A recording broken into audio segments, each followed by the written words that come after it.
Hey guys, what's going on? It's been a while. Let's work on this right here, Yamaha. Do you guys remember it? We did some work to it on a couple of different videos, but it has a stock AC motor with a Navitas AC controller. Let's get this right here running today. Now, to deal with it, we put a battery in it, but we never hooked it up. I have lights to go on it.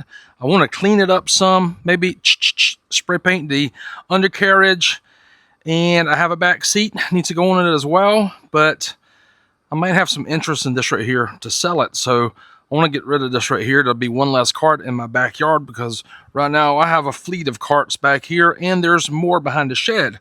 Anyways, with that being said, I want to get this right here out of here. So let's pull it to the over to the shop and let's try to start working on it. We need to start working back on this one right here soon. Been throwing around some ideas on the front and the back and the paint job. Not exactly sure what we're going to do just yet, but throwing around some ideas, but very soon. So the first thing we're going to do is try to spray it off because it's been sitting in the backyard and it's been getting rained on. It's been getting grass cut around it. And I haven't driven it and I'm tired of just looking at it. But check out the tires. I mean, they're practically brand new. The wheels are practically brand new. When I bought this cart, I got it from a dealership that couldn't figure out what was wrong with it. Turned out the Navitas was bad on it. The cart got struck by lightning during a storm. Well, I bought it without the body. I bought it non-running, no batteries or anything like that. Just kind of like how I buy everything else. That's the backstory on it. You can see that on some of the older videos as well. But trying to get it to a point where we can put it into the shop. I'm gonna probably just come in here and spray paint underneath the suspension a little bit. Like I said, it runs, but it just needs some cleaning up and stuff like that. See all the grass up underneath it from where I've been cutting around it. So yeah, that's what's been going on with it. So anyways, I'm going to keep spraying it off. Once I get it kind of straight and clean, you'll see it next. Hopefully she'll be kind of dry in the shop. So kind of where we left off on the last video was we put the battery in, but we didn't hook it up. So we need to finish doing that. Let's put a DC converter on here. If it doesn't already have one, I got some tail lights for it, some headlights, and I think I've got a back seat located, a used one. We're going to put it on here, but check that out. Tires look good, front to back. Gunmetal wheels. I was able to get that gunmetal body. I just thought, hey, that looks good with it. And it was a independent rear suspension 2 Quiet Tech body, so it came off of a gas cart.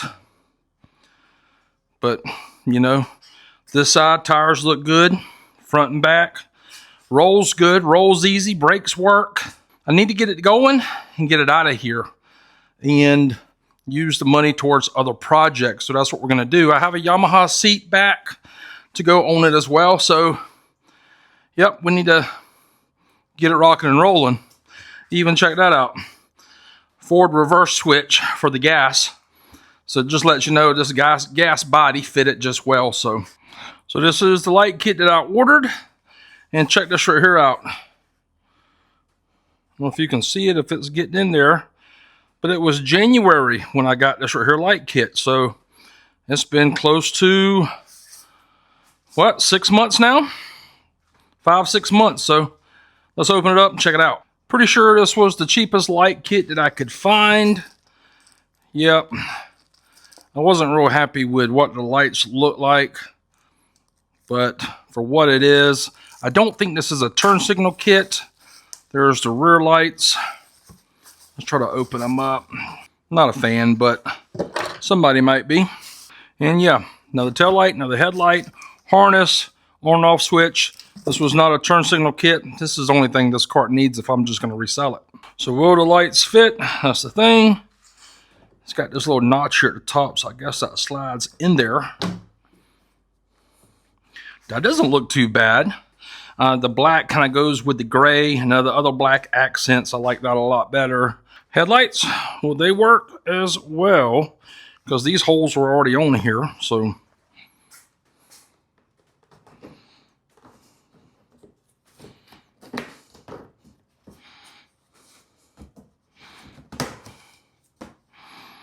yep, those headlights will work, and man, I'm not gonna lie, those are pretty ugly. Next thing is the battery, because notice nothing's hooked up on it, right? And here's the Digimarker charger right here.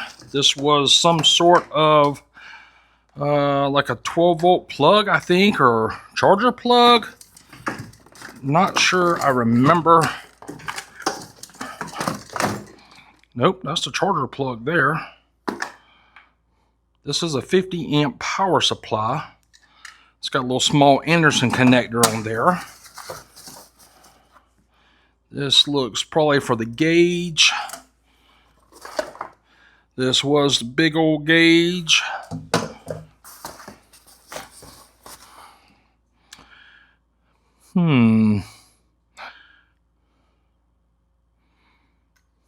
This, not surely what this was. Now I know that this was like a fire suppressant type deal, but not exactly sure.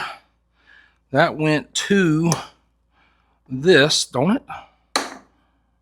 Or it might not. It might just go down there, and this battery may have a 12-volt converter built into it. That'd be kind of slick. Then we wouldn't have to worry about adding a 12-volt or DC inverter to it. On this right here, 12-volt. So this already has your DC to DC converter built into it. You have your ground, your power, your main, you have your ground, your power, your main circuit breaker, a 12-volt output, your vent, you have your charge port, and your gauge. So this has your DC to DC converter built into it, which is kind of neat. It should be a lot cleaner now. So we also need to bolt this right here battery into place, and then just bolt some of this other stuff in here, just get it cleaned up. So that's exactly what we're going to do next. Check out all of this. I need to wipe all of that down as well. I'll grab a shop rag and do that. Probably there also. I mean, it's just been sitting out in the weather. But so I got the back out. We need to remove that ground there. That's going to take a 10mm socket on the Navitas stuff. All right, that's your stock ground clamp. And would you throw it away? Some people would, but I'm going to put it in my cable box. Never know when we might be able to use this for something else. So I was looking in my storage boxes, and I ran across an OTF. So I'm going to put an OTF on here. Let me show you exactly where I'm going to put it at. I'm going to mount it right here on the steering column. This is my steering column mount. This is the back, and this is the front. This is the side that it's going to mount. I 3D printed this out of ASA, so it'll withstand the elements. I've included a black pipe clamp and black hardware as well. And I do sell these now. I've done sold a couple of them. This is probably the first video you've seen it on, but I'm selling these for $40 shipped. If you're interested, I'll put my email down below where you guys can reach out. I really need to create a website for this kind of thing, but I'm always trying to design things for golf carts that I like, and others may as well. But if you're interested, let me know. I have these right here ready to go. So I also have the black hardware to match it. And it's going to go in this one and this one here. It's going to just face it down just like so. It's a little snug. I've already got that one right there started. Go ahead and insert the second one. And just like so, once you get them started, I like to start them loosely on both sides and then just tighten them down. No need to over tighten them. It's just plastic. It's been 3D printed. See here, getting them down. All right. There's no need to over tighten it. It's stuck together or screwed together. Now we're just going to take a flathead, mount this right here on the steering column, run the wire, and it's done. This is what it looks like. Went ahead and tighten it up. This is what the clamp looks like, or you can move it some. See how it form fits contours to the steering column. Looks pretty good back there. And now you don't have to drill any holes on your dash to mount it. So, yep. Just got to run that wire down in here and down the bottom to the back there to the controller, but this right here is done. All right, I had an extra column cover, threw it on, try to hide that wire some before it goes down in there. I think it looks pretty good. I mounted a screen there. I don't like it. I'm gonna be the first one to tell you I don't like it right there. I hate blocking entire cubbies. Number two, I tried to take the screen apart. It was like 4 different pieces and flip the screen upside down and then bolt it back together. It wouldn't bolt back together. I was wanting to do that and mount it up underneath the toe. I mean, the on-off switch and the F&R switch, that would have been a great spot to mount it. But this right here was not your ordinary screen that comes with most Amazon batteries. So it is what it is. Do I like it? Absolutely not. But it's there. All right, went ahead and mounted the charger on this faceplate right here, sideways, and there's enough room to slide the battery back as well. And it has plenty of room down here to breathe. You probably got about an inch, inch and a half to breathe in there. This will probably come over here somewhere, and I might even try to, I don't know, put it right in there, maybe. Just drill a little hole, put it right in there. So that'll go there. This right here will hide up pretty good. I didn't want to mount a lot of stuff over here for the simple fact that if whoever buys this cart wants to put a stereo in here or a basket for storage, because the company that looks like trash, they could put storage here, right? I really hate the way that looks, not gonna lie to you, but that's just me. Anyways, yeah. So we need to try to mount this right here somewhere for the charger. And I need to clean up these wires down here as well. I like that. I need to get this right here mounted down. I've got it slid all the way to the back right. So it's down there at that lip down there, and the lip back here. It's back there. I'm gonna put 2 bolts in here. Boom, mounted. I took the top off the battery because the one thing I can't stand is when you put batteries in and you pop the seat and it's like this right here. So I did it to go this right here way. Anyways, while I got it open, yeah, it does have a little DC to DC converter built in right down there.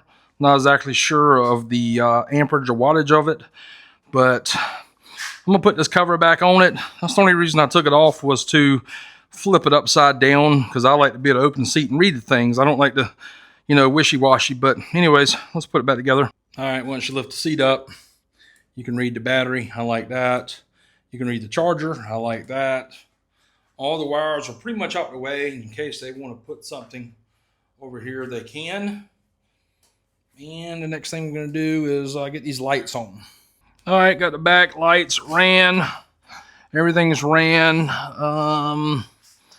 Power wires coming in there. And this power wire here is actually just going to go to this right here, because that's a 12-volt out, which I think that's pretty cool.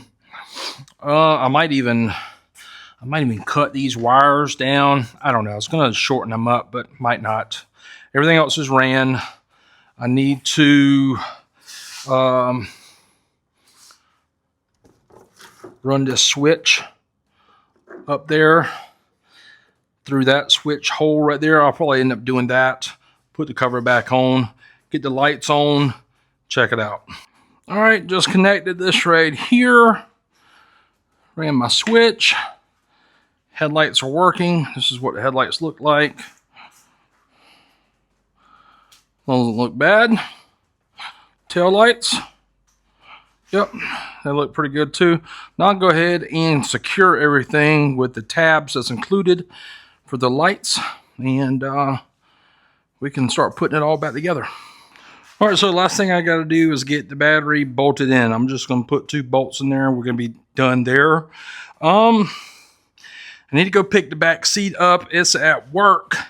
I actually traded a small 30 amp hour battery for a back seat off of one of these right here. And I need to go pick it up. Might drive this up there as well. And I found a bumper. I need to dry it and paint it. I need to get some hardware for it as well. All right, went and picked the seat up this morning. I don't think the back, or the back where it bolts in to here, takes a special type of bolt, but this one does here, and these right here do as well. So there's two there, two here, the two there are universal, the two down here are universal as well. Since I don't know what size those are, this is a nut and bolt thread checker. I've showed you guys this right here before. I'll drop a link to it down below. These are all females here, but on the opposite side, you have males. And we have metric and standard. Let's see what these right here brackets are as well. I wonder if these aren't the same thing.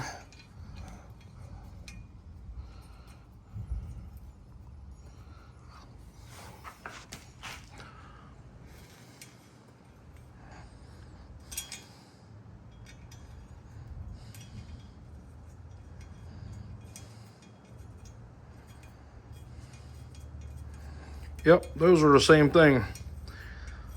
M7 by 1.0. Now the seat needs to be a little longer than 1 inch as well. And it is a M6 by 1.0. 7 was not right for that. That was too small. That's a 7 there. I checked it again and it was the 8. Pretty sure it's the 8 fine. That's what we're gonna run with here. We're gonna try. Well, it's not 8 fine, but guess what? These are gonna be 8 fine because I'm not going back to the store anymore. All right, so that's what I did. 5/16 hardware, washer on top, washer on the bottom, lock washer, and nut. So, and I also just drilled it out and works fine. All right, next up, seat. Let's try to get the seat on here. I got some regular hardware. 1 inch right here. I'm gonna put in there. I think I got some washers as well. Yeah, and I got some nylon nuts for that, and something a little bit longer down here as well. I swear, y'all, when you're putting something together and you're just buying parts like stuff like this right here, you just never know. These right here, they fit the seat back, but they don't fit the back seat. So that means I'm gonna drill them out. I mean, you just gotta love it. I mean, because if you don't, you're not gonna enjoy doing this kind of stuff. Well, the back seat is now on. I'm happy with it. I need to come in here and just tighten. Those are her nuts on both sides over there, but the lower ones are tight. And I think that's all she wrote for this episode. Notice it's starting to rain. Gotta love it, man. I mean, it's always something, but anyways, we'll catch you guys on the next one. I'll put the links to everything that I use on this video in the description if you want to check that stuff out. And if you want to get a Navitas OTF, send me an email. That'll be down in the video description as well. They're $40 shipped with USPS. All right, until next time, we'll catch y'all later. Bye.